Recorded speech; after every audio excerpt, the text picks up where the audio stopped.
Bienvenidas y bienvenidos al podcast Diálogos de Futuro desde el CLAD, Voces Iberoamericanas, una iniciativa conjunta entre la revista del CLAD, Reforma y Democracia, y el equipo Travesía a la Innovación Pública del Centro de Estudios de Estado y Sociedad de Argentina. Proponemos un espacio de diálogo sobre democracia, gestión y políticas públicas, gobernanza, función pública y demás temas de interés sobre lo público para nuestra región y para el mundo. El ciclo Diálogos de Futuro completó 4 temporadas entre 2021 y 2023, reuniendo 40 diálogos con expertos, incluyendo académicos y gestores públicos. Esta 5ª temporada se proyecta desde el CLAD hacia toda la comunidad iberoamericana, acompañando el rol dinamizador de la revista Reforma y Democracia en su nueva etapa.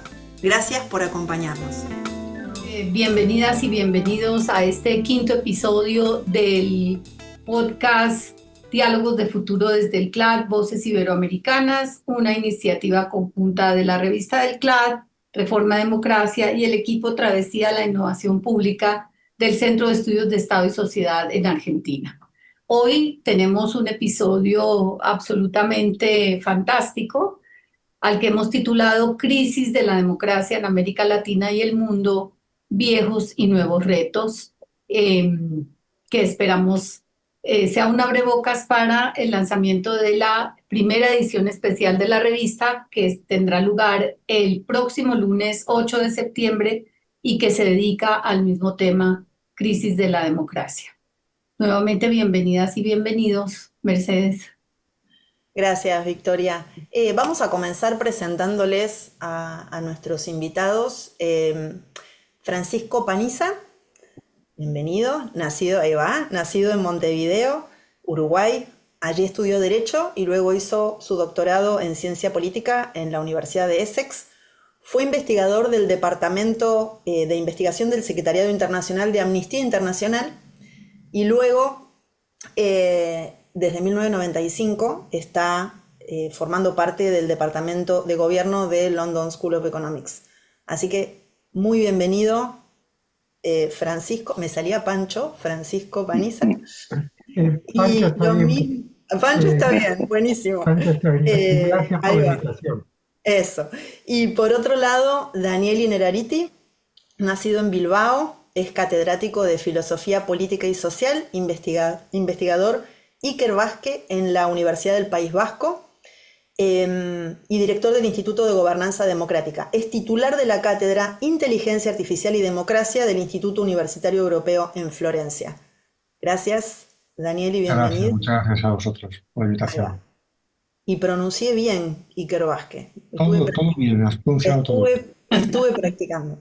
Y también contamos con la participación de Conrado Ramos. Él es de la casa, secretario general del Centro Latinoamericano de Administración para el Desarrollo CLAD. Fue profesor titular en el Departamento de Ciencia Política de la Facultad de Ciencias Sociales en UDELAR, la Universidad de la República en Uruguay, y ha publicado extensamente algunas en coautoría con el profesor Paniza. Hemos tenido algunas aventuras también en conjunto con Conrado de publicaciones referidas a gestión pública, y está buenísimo el perfil combinado de los tres para esta conversación que proponemos. Así que te paso el micrófono, Victoria, y gracias. Vamos al rollo. Bueno, pues habiendo presentado este panel de lujo con nuestros invitados y con nuestro jefe, vamos a dar comienzo a esta con una pregunta un poco tonta. La pregunta es, ¿hay una crisis de la democracia? Y tiene la palabra profesor Paniza. Bueno,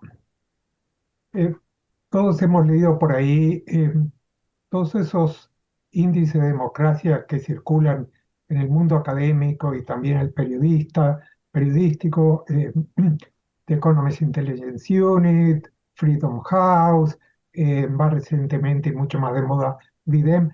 Todos hablan de la crisis de la democracia y ponen números y más. Yo creo que no estoy desmereciendo esos índices, creo que tienen su valor, pero que es necesario ir más allá de darles numeritos a la democracia en los países y ver qué es lo que hay atrás de ello. Y yo me animaría a decir que yo no creo que haya tanto una crisis de la democracia. Sí, siempre hay en todos los países gente a las cuales no le gusta la democracia, y que piensan que estaban mejor con Pinochet o que estaban mejor con Franco o con el dictador de moda del pasado, nostálgicos del pasado. Sí, puede ser, pero creo que en su gran mayoría la gente eh, no está en contra de la democracia, sino que está en contra de cómo está la democracia funcionando en sus países. Y también hay que tener en cuenta qué es lo que la gente entiende por democracia. Déjame empezar por una cuestión muy simple, es decir, porque yo doy un curso, como creo que Daniel da también, sobre democracia, y nos pasamos semanas discutiendo definiciones de la democracia en el mundo académico. Y a mí, si yo tuviera que sintetizar en 3 palabras lo que para mí es de la esencia de la democracia, eh, es lo que cantaba la gente en Tahrir, en la Plaza Tahrir, cuando la revolución en Egipto. Y el eslogan de la gente tenía 3 palabras: libertad, pan y dignidad. Y creo que eso resume lo que para la mayoría de la gente, no para los académicos, es de la esencia de la democracia. Darle una vida digna, tratarlos con dignidad y asegurarles un buen nivel de vida. Y creo que en todas sus formas como tiene, la gente la gran mayoría de la gente no prefiere vivir con un dictador que los oprima, que los manda a la cárcel, que los maltrate, que no les dé dignidad. O sea que entonces no creo que haya una crisis de la democracia en el sentido de que la mayoría de la gente no le gusta la democracia, no le gusta cómo funciona la democracia. Y diría, y para terminar esta primera cosa, creo que no hay tanto una crisis de la democracia, sino una crisis de la gobernabilidad democrática. ¿Y qué entiendo por crisis de gobernabilidad democrática? Entiendo 2 cosas muy brevemente para cerrar esta primera cosa. Una crisis de la gobernabilidad democrática es una crisis de la capacidad de los estados de satisfacer y dar cuenta de demandas muy importantes y muy esenciales y muy naturales de sectores amplios de la población.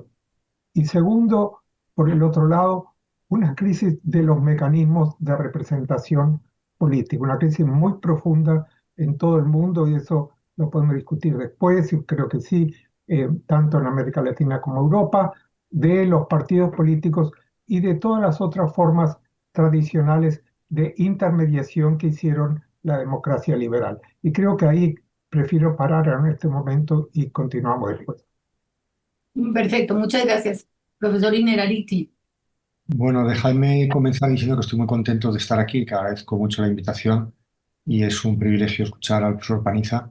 Tengo en común con él que yo estuve un año en la London School, hace ya bastantes, en el Instituto Europeo de la London School.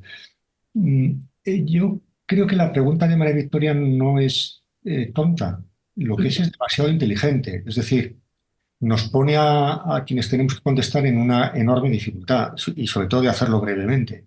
Yo ahora estoy terminando un libro que se llama El futuro de la democracia y no he resuelto la cuestión, pero y le he dedicado muchas páginas, ¿no?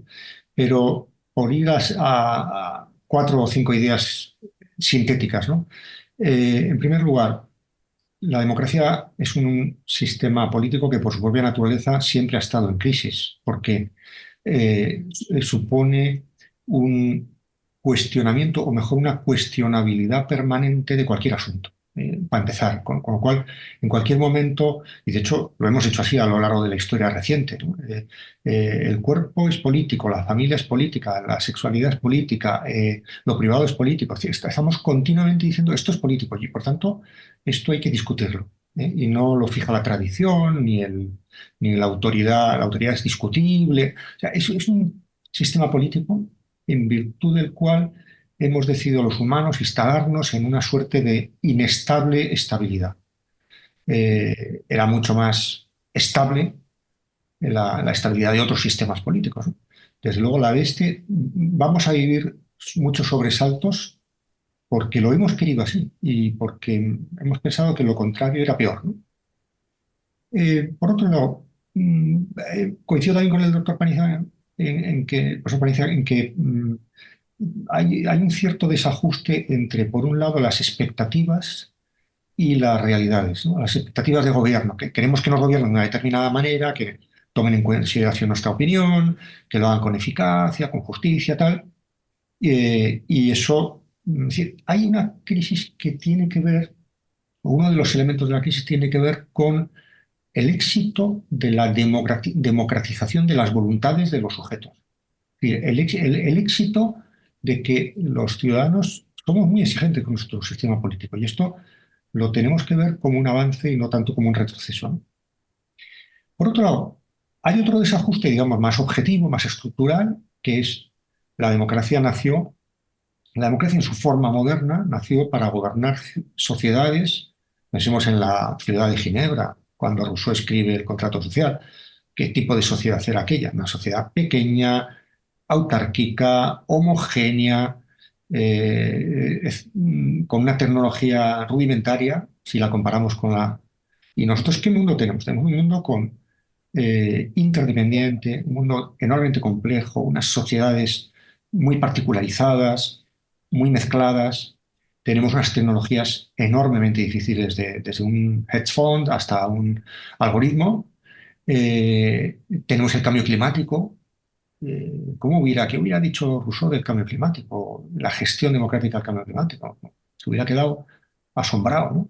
Entonces, creo que la crisis también tiene que ver con que la manera de ejercer democracia en el mundo contemporáneo es más complicada que en otras circunstancias. Y me parece que, por lo que a mí me compete, lo que nos compete a los teóricos, tenemos que hacer un esfuerzo, yo al menos así he entendido mi trabajo, mi investigación a lo largo de mi vida, un trabajo de renovación conceptual. Realmente nuestros conceptos, el concepto que tenemos de soberanía, de representación, de participación, de territorio, de Estado, son conceptos que se han renovado muy poco y no estaban pensados para un mundo algorítmico, no estaban pensados para el cambio climático.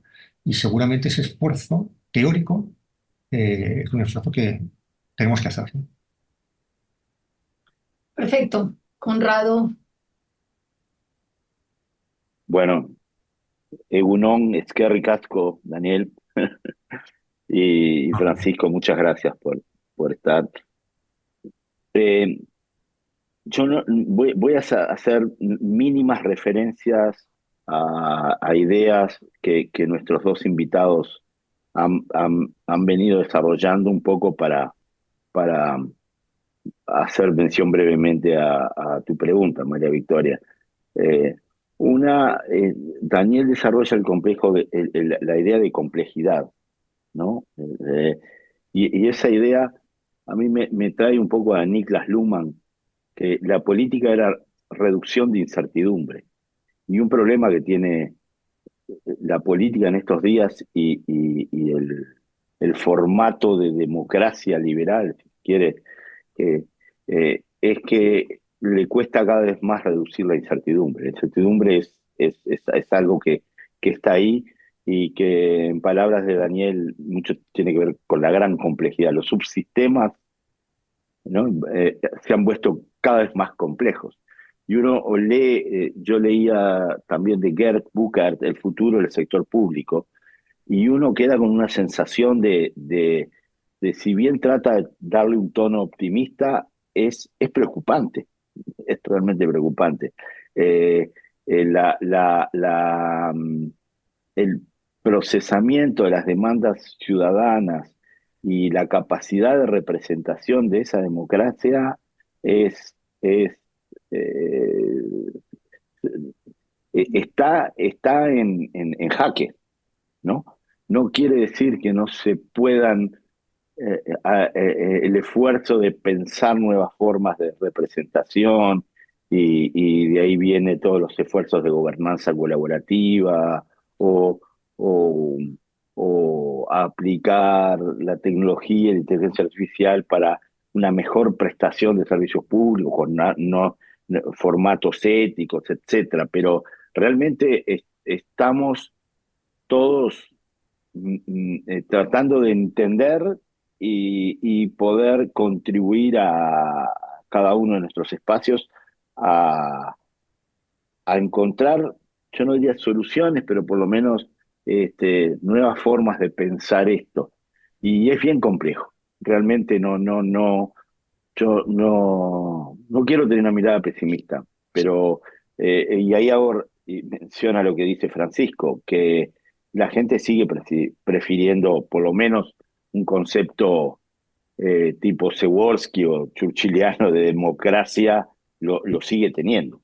Luego uno afina los modelos de democracia, es verdad que hay crisis de todo tipo, este, de regulación, como dice Martin Lodge, ¿no?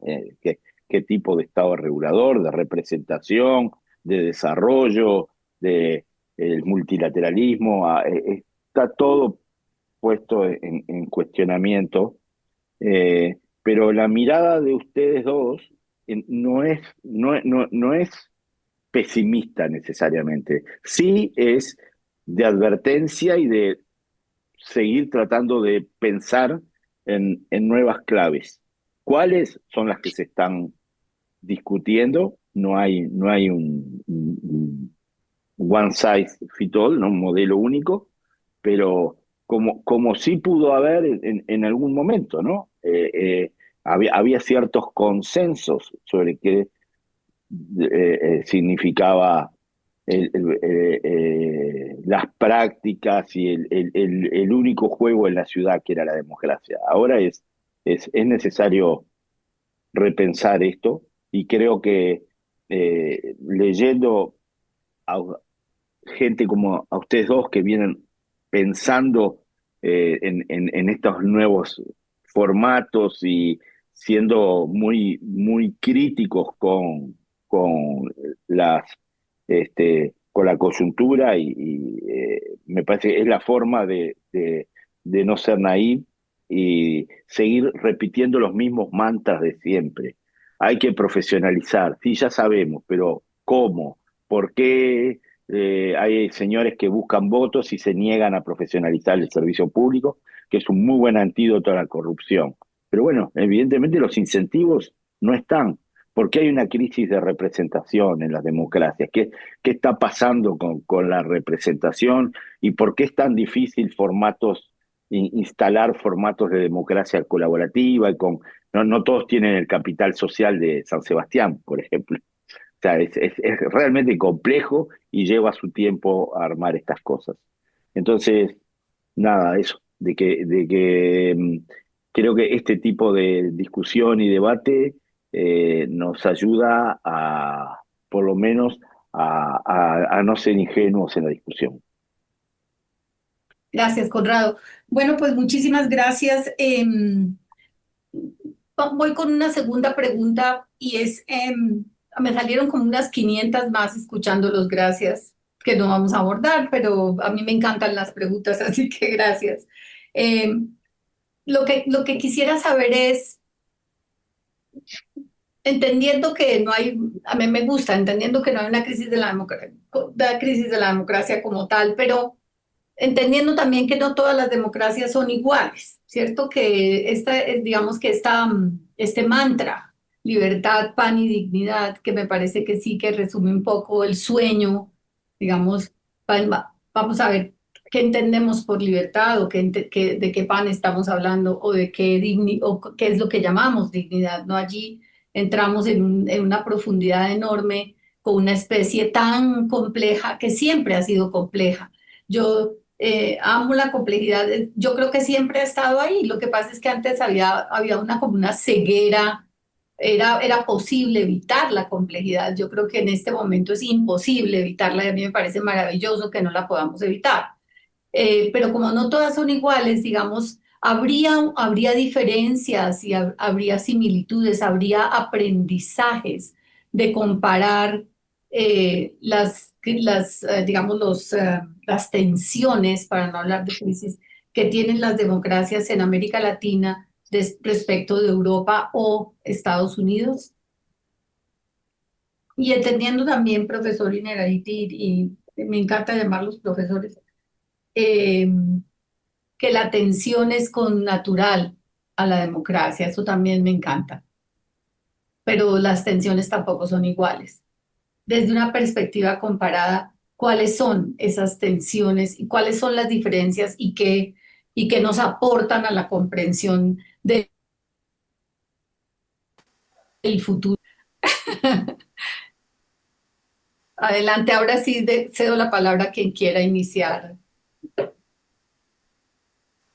Eh, no sé si Adelante. Daniel quiere empezar, porque yo empecé en la anterior, Democráticamente, claro. democráticamente.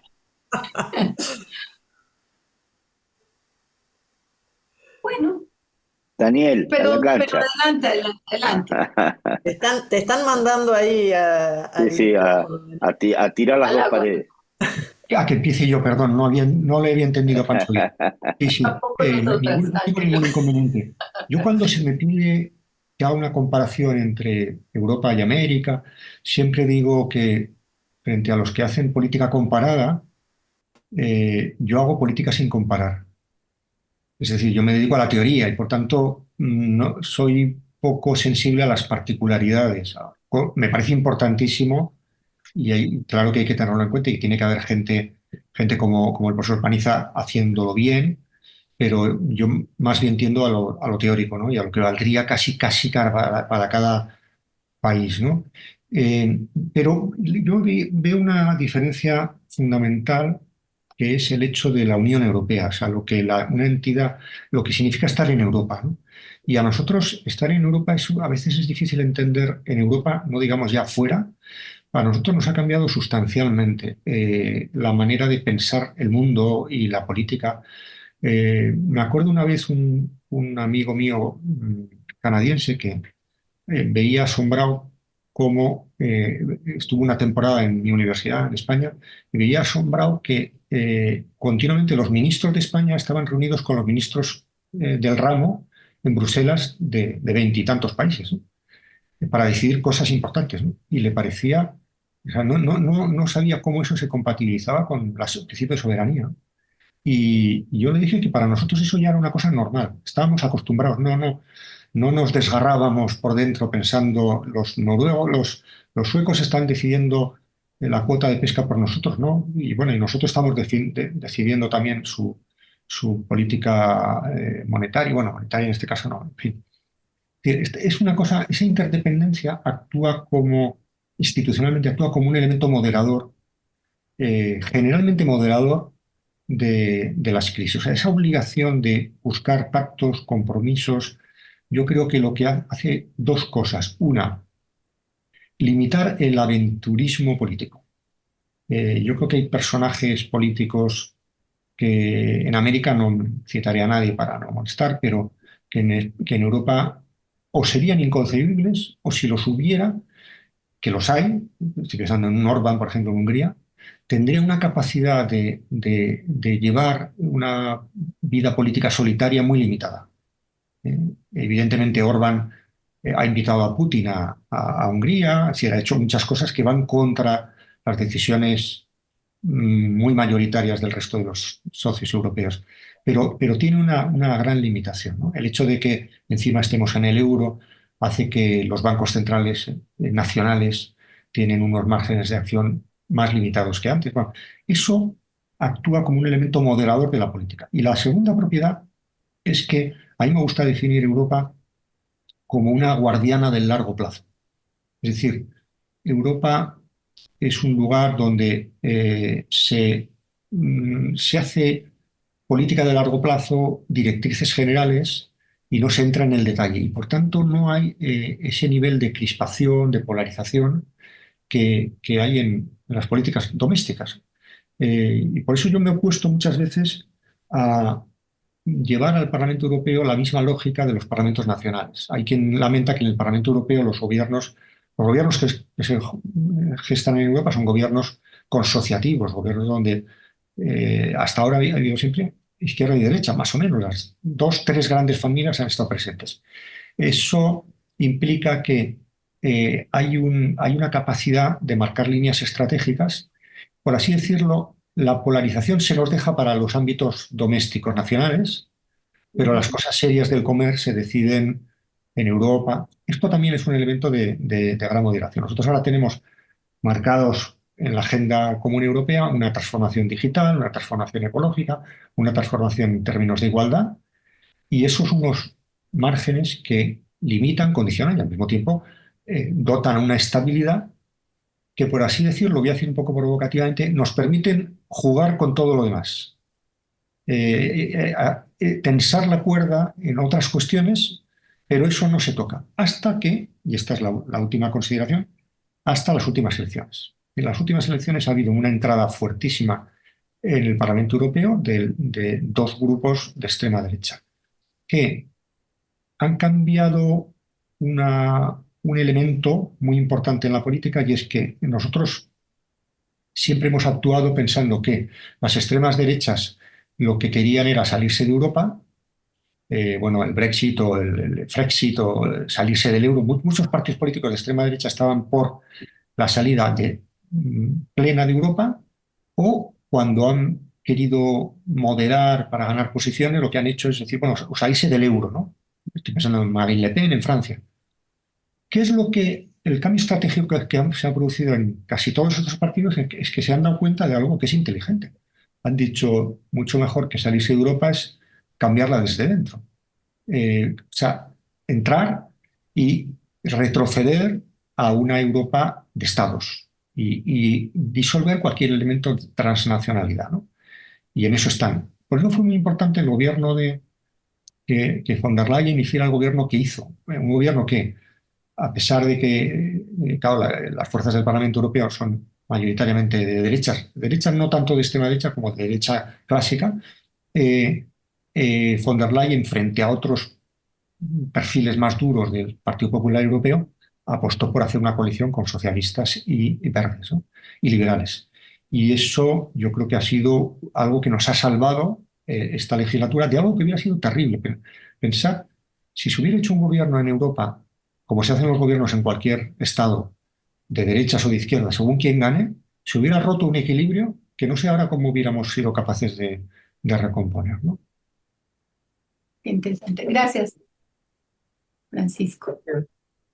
Ya que Daniel se refirió a Europa, yo me voy a referir a América Latina y Estados Unidos. Y es bien interesante porque en la producción académica, en el discurso académico, se tiende a hablar de democracias occidentales como el modelo más avanzado se tendía de democracia. Creo que hay un gran problema con eso porque la democracia en Estados Unidos es y siempre ha sido muy diferente a las democracias europeas por muchas razones sociales, económicas y políticas, pero también institucionales.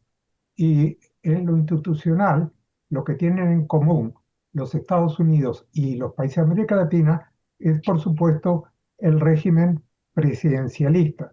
Y eso tiene una enorme importancia para entender las relaciones, cómo podemos comparar Estados Unidos y América Latina.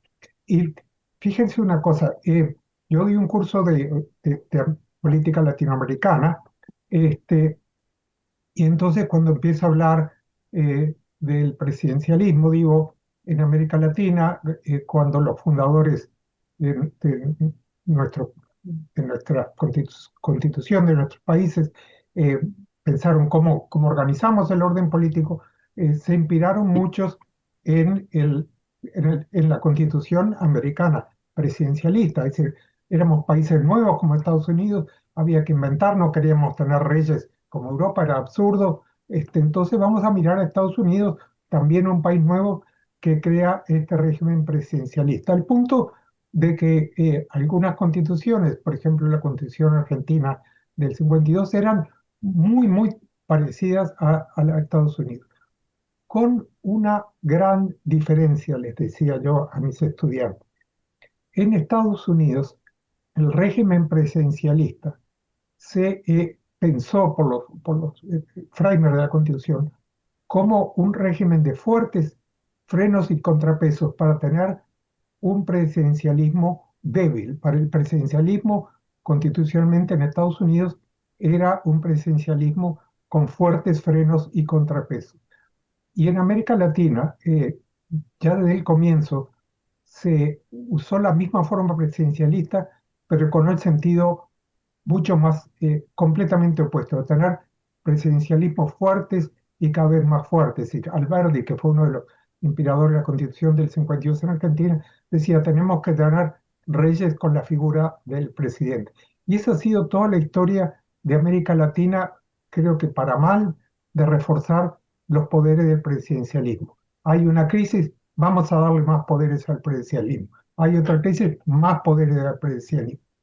Y ahora, ¡pum!, milagro, Estados Unidos, la política se ha latinoamericanizado. Si queremos ver los peores ejemplos de cómo funciona la política latinoamericana, miremos a cómo está funcionando Estados Unidos ahora con un presidencialismo completamente sin frenos y contrapesos, que controla y usa la ley para perseguir a sus enemigos, que toma decisiones arbitrarias, y también, es decir, con el otro lado, con un gran caudillo. Es decir, pienses lo que pienses de Trump, es un caudillo latinoamericano con los poderes muchísimo mayores que tiene un caudillo que está sentado en la Casa Blanca con los poderes del Estado. Entonces, es extraordinario la idea de que nosotros pensamos, bueno,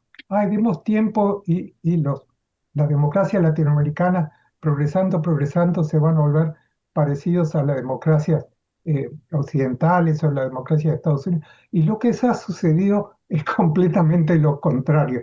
La democracia estadounidense se ha latinoamericanizado en el mal sentido de la palabra, porque la política latinoamericana tiene también sus virtudes. Gracias, Conrad. Bueno, yo quedé pensando en dos aspectos. Uno, lo que decía Daniel sobre Europa. Eh, yo confieso, cuando estoy en algún evento o vienen o bien de la Unión Europea o de la OECD, como a contar un poco cuáles son las políticas distintas en cambio climático, ¿no? En temas de inversiones, temas de reformas de la gestión pública del Estado. Eh, Siempre hacen mención a que están dentro de esto de estos espacios de soberanía que se ceden frente a la Unión Europea, y donde los estados, de alguna manera, este pacto, más allá de las críticas de Habermas o no, a la Constitución que pueda hablar, que puede tener la Unión Europea, de alguna manera eh, eh, hay un imperativo, hay una condicionalidad por lo general que los estados suelen respetar cuando diseñan políticas públicas en el marco de la Unión Europea, que América Latina no lo tiene. Yo siempre digo, ojalá América Latina nuestros países tuvieran algunas de estas condicionalidades que implicó renunciar a una porción de soberanía para poder tener políticas en común, ¿no? Cuando veían temas de política ambiental, y ¿cómo hicieron Bueno, también renunciamos a esta parte, pero también recibimos fondos para poder, uno ve municipalidades, comunas europeas que reciben unos fondos inmensos para poder avanzar en temas que de otra forma les sería muy difícil avanzar simplemente con transferencias de Estado Nacional o de otra forma. Y son fondos de Unión Europea. Y en América Latina cada uno se salva como puede. Lo que hace abrimos espacios fiscales endeudándonos con la Corporación Andina de Fomento, con el BID, con el Banco Mundial, con distintas fuentes de financiamiento, pero a instancias de endeudamiento público y a instancias de que cada país toma la iniciativa. Pero no es lo mismo que tener estos constreñimientos que tienen los países o imperativos para avanzar en determinados temas que de otra forma, como son temas donde los beneficios, los costos se ven de forma bastante inmediata y los actores de veto se organizan fácilmente y los beneficios están en el largo plazo y los que se benefician están muy desagregados, son difíciles de tomar si no hay algún tipo de constreñimiento externo. Y eso en Latinoamérica, bueno, en la crisis de las vacunas y del COVID se dio si bien fue un problema global, pero digo que en Unión Europea, cuando yo miro y asisto a algún gobierno local y veo los incentivos que tiene para avanzar en temas de sostenibilidad ambiental, me da una envidia enorme. Lo mismo con los temas de profesionalización de la función pública, que no son temas fáciles. En España es todo un tema en discusión, por ejemplo, si se crea o no un sistema de alta dirección pública, y es un mecanismo probado para disminuir los márgenes de corrupción, y sin embargo también cuesta muchísimo avanzar en un sistema, es muy voluntario de que los jefes políticos quieran profesionalizar o no, no hay un sistema, pero de alguna manera saben que los están mirando desde la Unión Europea y se están haciendo esfuerzos. Acá no te mira nadie, salvo estoy mirando a Mercedes ahora, las clasificaciones que hace el BID, pero no, los países no, los gobiernos no lo toman como un indicador que tienen que mirar y decir, che, qué vergüenza como lo poco que he avanzado en esta materia. No hay, por un lado. Y por otro lado, la otra reflexión tiene que ver y es un tema que tanto lo he leído mucho, Juan Pablo Luna, Andrés Malamud, pero también Daniel, Pancho han escrito, y es un tema que está presente, que es la crisis de las instituciones intermedias, de representación intermedia, el mundo del trabajo, ¿no? Los acuerdos neocorporativos o el mundo de la escuela, de los servicios públicos, escuela, salud pública, el mundo de el barrio como ámbito y espacio de vecindad y de interacción. Son mundos que están quebrados, están muy quebrados. Hay esfuerzos loables. Cuando uno mira Barcelona, el tema de las manzanas más humanizadas, que está bien pensado, ¿no? Recuerdo a Jean Subirats hablando hace unos años de esto. Creo que ahí hay un esfuerzo de humanización, de volver a la comunidad de Nueva York. Hay muchas ciudades que hacen unos esfuerzos enormes de volver a esto. ¿Por qué? Porque es una forma de reconstruir los espacios intermedios de representación ciudadana, que son fundamentales para sostener la democracia.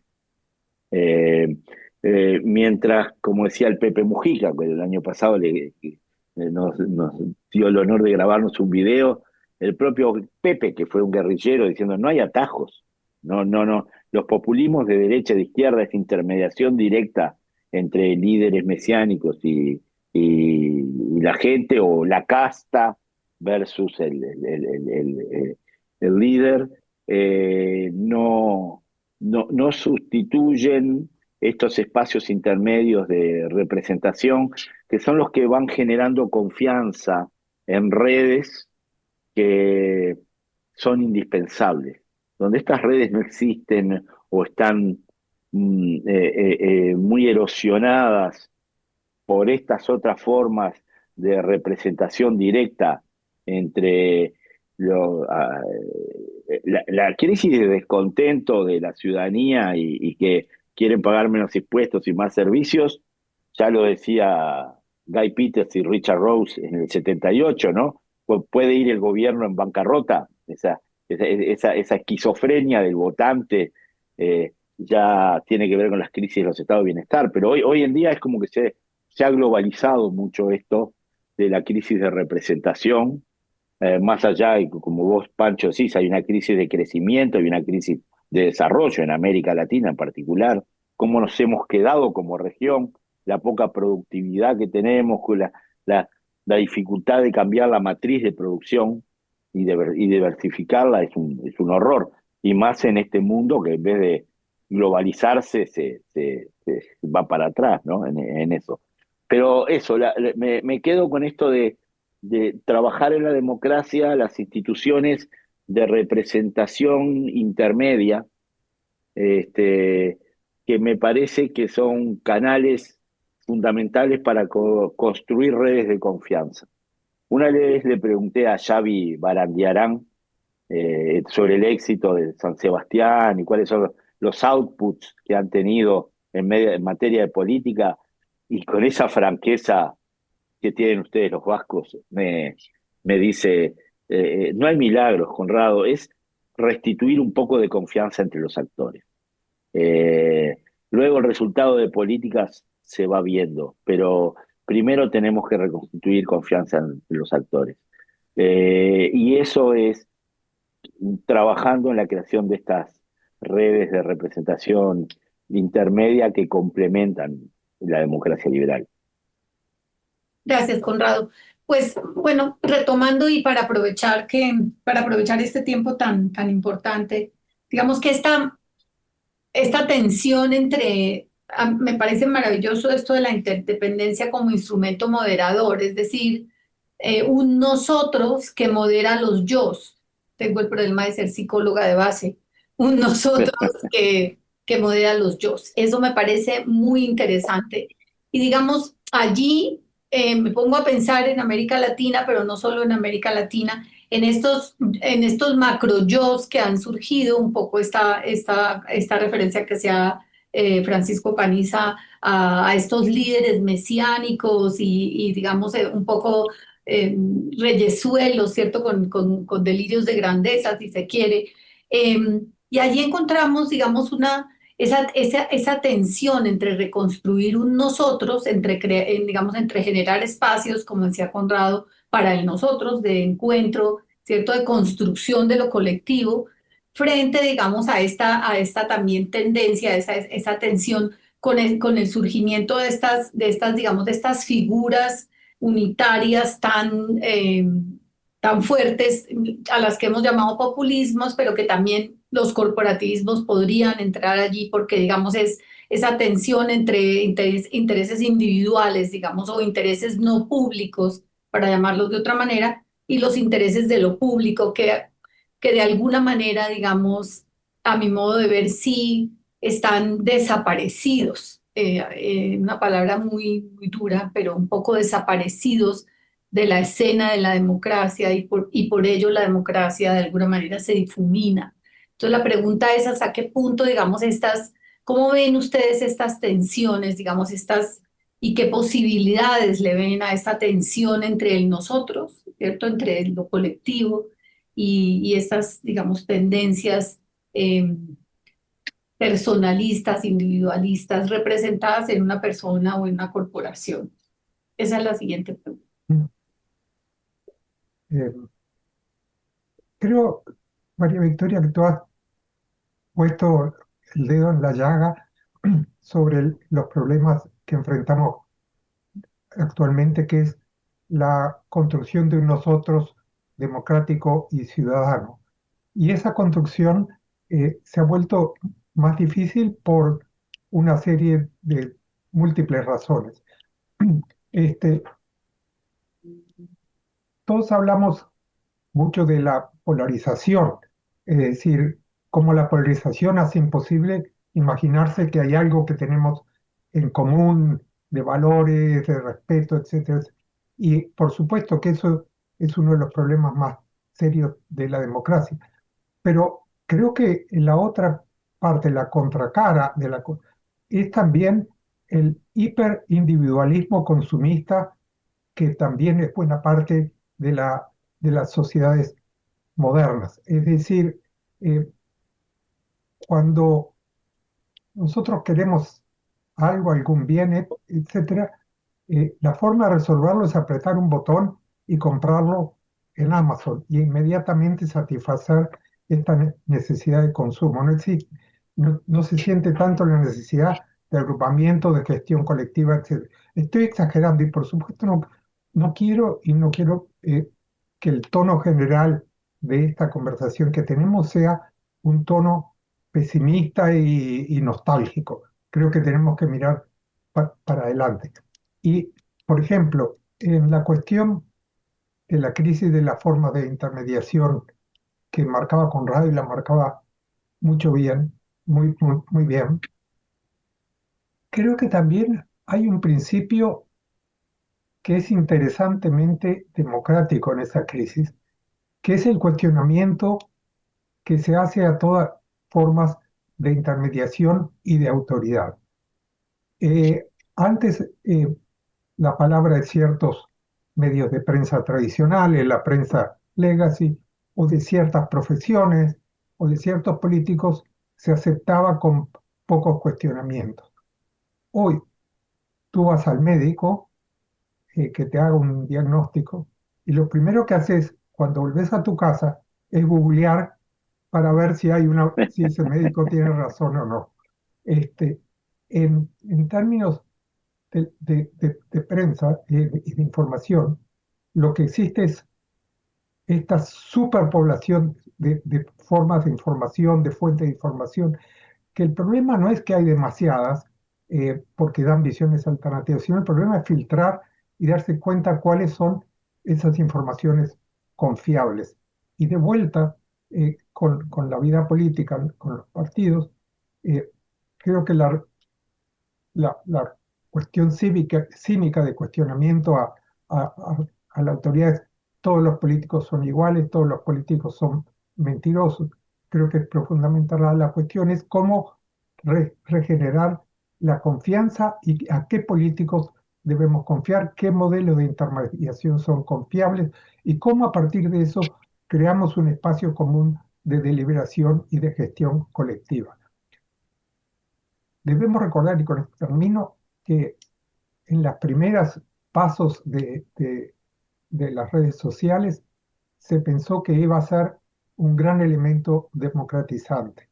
Ahora nos hemos ido para el otro lado y por cuestiones que están más que examinadas, los algoritmos que polarizan, que refuerzan los prejuicios, que refuerzan que solo hablamos a los que están de acuerdo conmigo, ha sido uno de los problemas más grandes que tiene la democracia.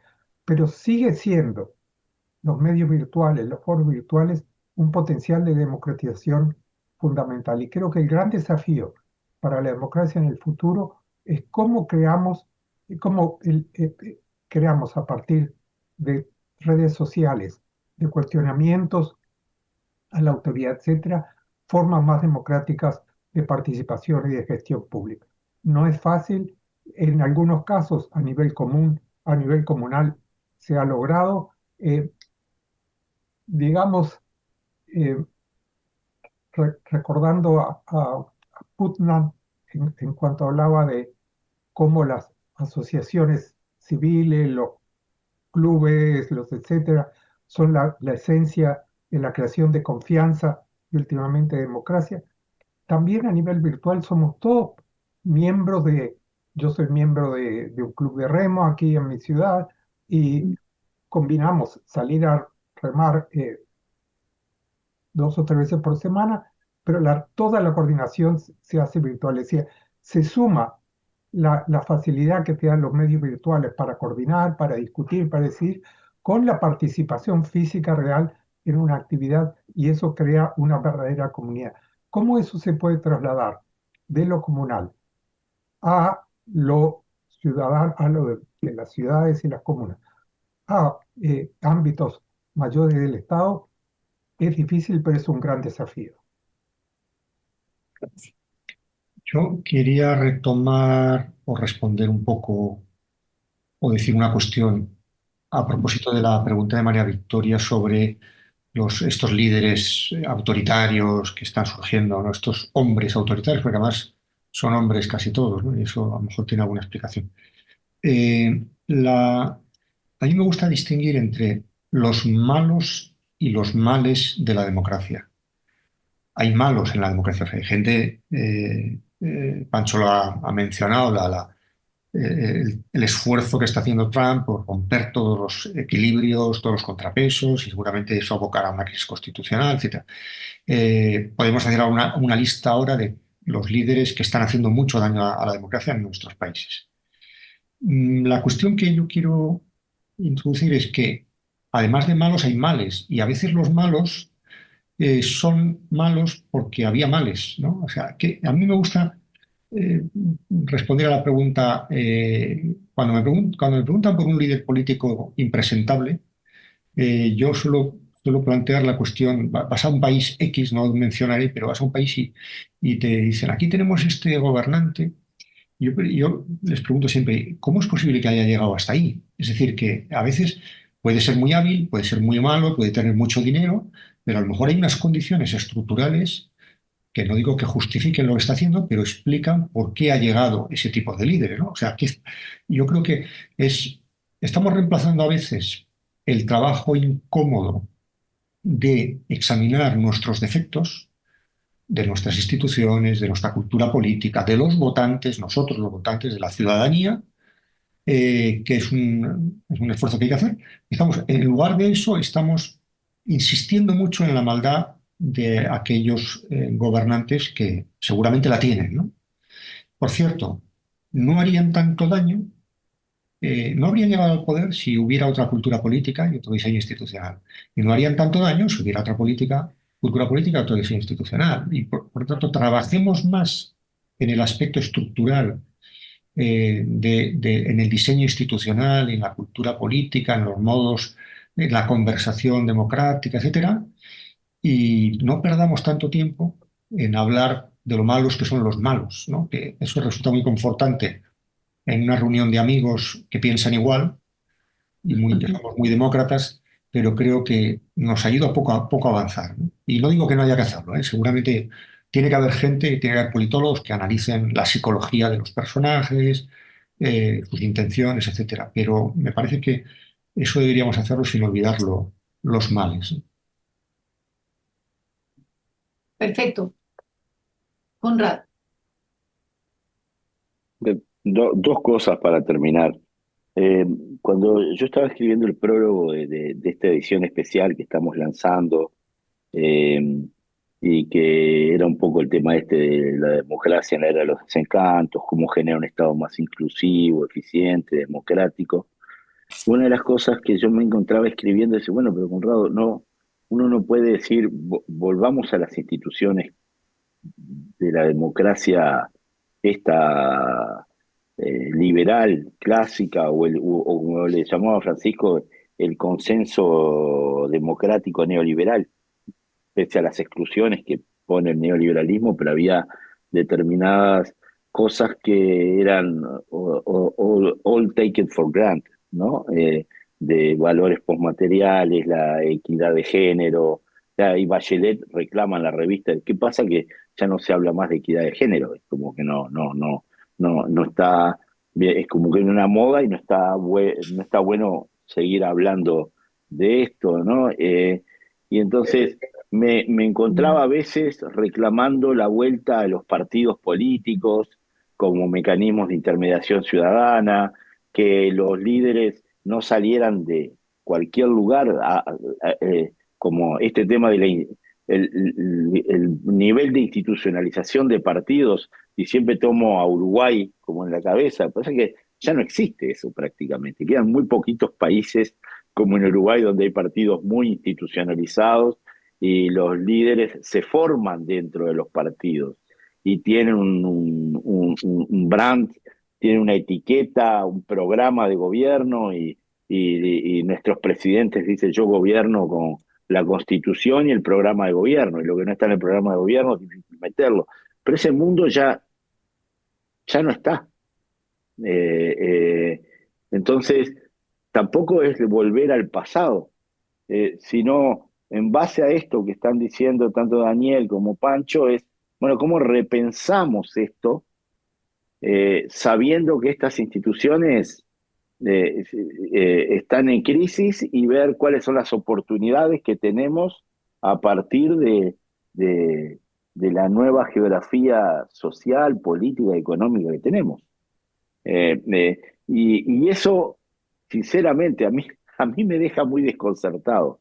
No, no, sé que hay que seguir trabajando, no tengo bien claro el tema de las policrisis. ¿Cómo afrontás una policrisis? Una crisis que se te suma arriba de otro, son simultáneas, recurrentes. Es bien difícil afrontar este tema de las policrisis. Y bueno, este es el rol nuestro desde el cloud. No seguir pensando aisladamente, bueno, vamos a dar un curso de inteligencia artificial generativa. ¿Cómo podemos cubrir el gap de digitalización que tienen los funcionarios? Que son temas que están muy de moda y que están y nos dan mucha audiencia. Ahora vamos a hacer un encuentro de escuelas de gobierno en Madrid, luego un evento de innovación en Lisboa, hacemos maratones de innovación en distintos países, creando laboratorios, y está muy bien eso. Ahora, todo esto, si no lo metemos en este tipo de reflexión que estamos haciendo ahora acá, en este lugar que es un placer estar escuchándolos a ustedes aquí, seguir leyéndolos, y tener ediciones especiales como esta que vamos a sacar, donde está Hans-Jürgen Puhle desde Alemania pensando, y dice, bueno, pero ojo que América Latina se saltió etapas en la construcción del Estado, tiene que seguir trabajando, hay que agarrar pico y pala y no queda más remedio, seguir construyendo no solamente un Estado intermediador de búsqueda de consenso, sino cosas básicas, regulador de derecho. Hay lugares donde no tenemos estatalidad. Ahora, la estatalidad tampoco la podés pensar en los viejos términos y que va a sustituir. Entonces, eh, eso, creo que el CLAD como organismo como se llamaba, de administración pública para el desarrollo, no puede aferrarse a ningún modelo específico de Estado, sino que tiene que ayudar a repensar este Estado y cuál es el rol del Estado junto a sociedad civil y bueno, como va a venir Tina Radmalib, por ejemplo, de Estonia. Tina es una académica excelente que viene pensando que ni el Estado, las redes, ni el mercado por sí sola tiene pros y contras. El tema es cómo los combinas. Ahora, esa combinación nadie tiene la fórmula y es lo que estamos tratando de descubrir y ver y cómo generamos más confianza en los actores. Es decir, este tipo de pienso me parece que es necesario. ¿Va a venir una fórmula concreta de acá? No. Pero todo lo que hagamos en materia de instrumentos de gestión pública tiene que de alguna manera, o de modernización, tiene que estar pensado en estos contextos en los que estás pensando Daniel o Francisco. De lo contrario, estamos pedaleando en el aire, subiéndonos a la último grito de la moda. Todos somos innovadores y no sabemos ni qué queremos innovar. Cuando el Estado también es el error por la innovación tampoco es ingenuo. Si yo mediante ese error violo el principio de imparcialidad de la norma, no es cualquier error, cualquier innovación. Entonces, eh, eh, todo aquello que favorezca esta reconstitución de un tejido social y político, bueno, pero ¿por dónde? Creo que no lo tenemos muy claro. Y es lo que hay que seguir pensando. Pero por lo menos este pienso tiene que estar. No podemos tirarnos a, a, a las últimas cursos de inteligencia artificial y saber solamente que sí que hay que regular la inteligencia y la ética. Ya lo sabemos. El tema es cómo. Este, y cómo construimos en ese ejercicio iterativo desde lo político y desde la sociedad y cuál es el rol. Eh, Estamos un poco perdidos, ¿no? Esa cosa de la tercera vía de Tony Blair, Francisco habla también en su o, este, las reformas, yo me acuerdo cuando estaba en Alemania, Hartz IV, las reformas de la seguridad social, más de corte, más mercado, sin abandonar de todo el viejo estado de bienestar. Este, Están todas en discusión. Y bueno, pero nada, eso, gracias por esta. Yo sé que no estoy diciendo nada concreto, es que no lo tengo concreto en mi cabeza. Y mientras más leo, más interrogantes me surgen. Lo que sé es que tenemos que seguir insistiendo con cubrir un poco el gap de capacitación, pensando hacia adelante, pero sin un contexto de marcos teóricos de filosofía política, que es lo que se está haciendo acá, porque de lo contrario repito, pedalear en el aire. Tengo, Muchas gracias, Conrado. Vamos a cerrar. disculpen. Ah, Dime. perdón. Solo Mercedes, quería hacer un comentario pensando en esto. Me dedico más a temas de gestión pública, como más operativos, más concretos, pero tener claro este contexto es fundamental. Y me quedé pensando que esta reconstitución del tejido social del que hablaron, se habló de esto, también eh, también es vigente para pensar en el multilateralismo en Iberoamérica. El CLAD propone esta red que por supuesto no puede emular ni de casualidad una situación de resignación de soberanía de los estados, como planteaba Daniel y demás, pero por otro lado es difícil porque no tenés nada mandatorio, obligatorio ni nada, pero generar exacto, consensos, el rol que tiene el CLAD, por más que tengas 4.000 desafíos, que uno no tenga claro por dónde ir o lo que sea, el hecho de que esté y que se sostenga el esfuerzo, desde mi punto de vista, es imposible. Esas instituciones, como decíamos antes de Naciones Unidas, ¿no? Si no existiera o si pasara, habría que volver a crearla. Bueno, la necesitamos porque no hay modo sino de arrancar de cero cada vez en cada país con todos los desafíos que tenemos en simultáneo. Gracias, Mercedes. gracias. Voy a cerrar, vamos a cerrar, pero quiero cerrar con la palabra de nuestros invitados y quisiera cerrar para cerrar de manera optimista, digamos, con temas que quedaron abiertos todos, lo cual es buenísimo, de eso se trata. Eh, la pregunta es, ¿cómo se imaginan la democracia del futuro? En lo más breve posible, ¿cómo se imaginan la democracia del futuro? ¿Cómo sería esa democracia?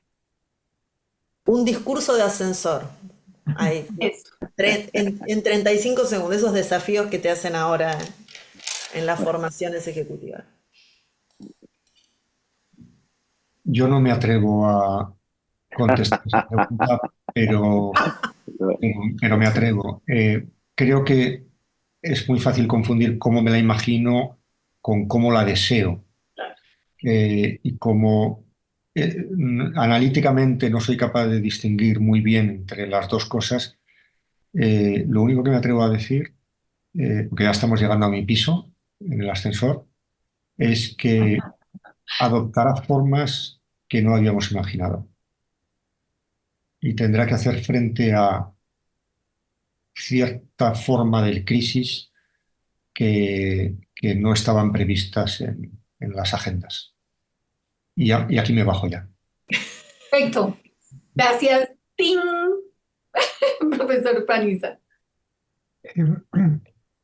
Un libro, creo de los 80, sino de los 1970, de un escritor que se llama Marshall Berman, se refería al capitalismo cada vez más acelerado y tomaba, por supuesto, una cosa de Marx, que decía, todo lo que es sólido se disuelve en el aire.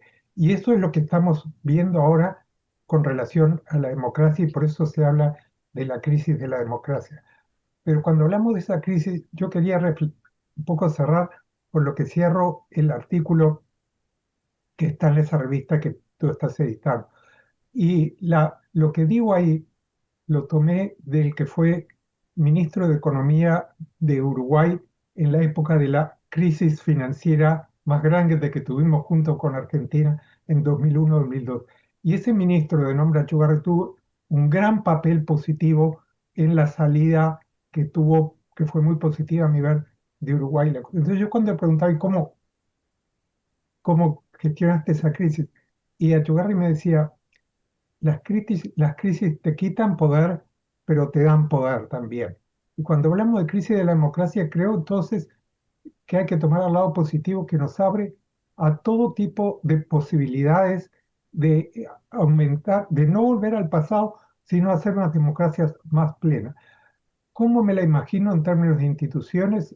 Es difícil, pero creo que hay una condición fundamental para cualquier democracia ahora y en el futuro, que tiene que ser una democracia que sea igualitaria en todas las dimensiones que tiene la igualdad en estos días, igualitaria no solo económicamente, sino también en relaciones de poder, en relaciones de género.